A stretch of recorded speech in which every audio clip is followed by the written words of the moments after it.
starting off by talking with Nebraska Extension's Rees about corn and soybean diseases and preparing for harvest.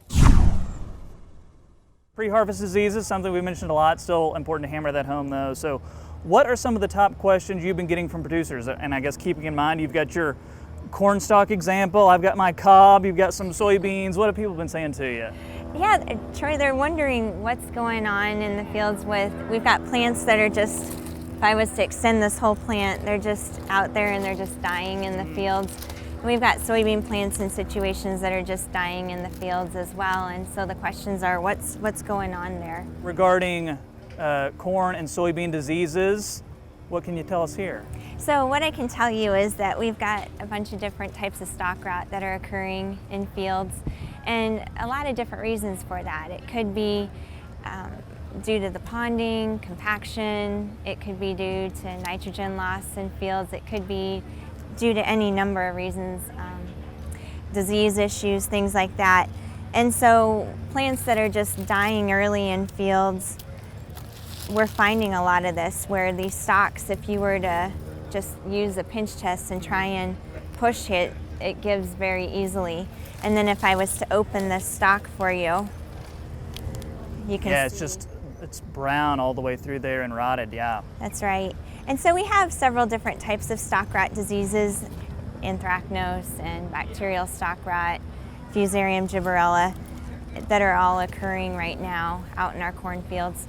So our recommendation to growers right now is just get out before harvest and either use the pinch test where you're pinching the stalk in between those nodes just to see if they give easily, get a percentage for your field. Gives you an idea if that field should be harvested earlier before it goes down in any windstorms and things. Would you say because of the unusual season that we've had this year that diseases like stalk rot you're mentioning are more prevalent? Yeah, the unusual weather, all the cool, wet weather that we've had has really increased our potential for diseases this year too.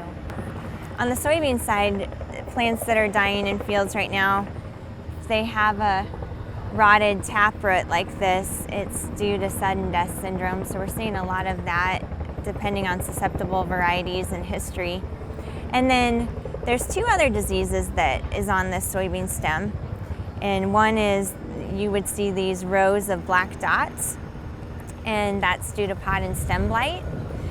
Or these areas that have these black blotches on the stem, that's due to anthracnose. But if you remember last fall, we had some issues with seed quality and how sometimes those seeds were kind of shrunken or they were kind of moldy in appearance, chalky colored in appearance.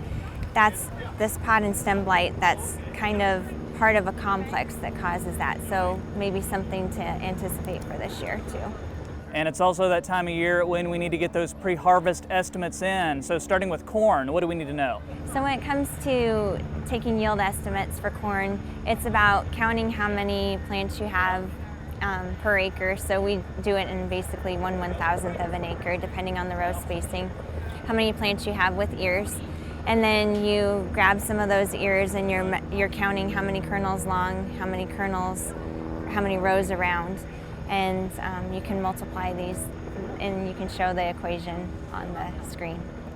And for estimating soybeans, what do we need to do when we get out into the field? So estimating soybeans to me is a little bit more difficult. There's a lot more factors that go into that equation. But again, it comes down to what's your plant population and how many pods, how many seeds ultimately. And then it goes into seed size and an estimate on the seed size on that as well. And so we can also show that equation.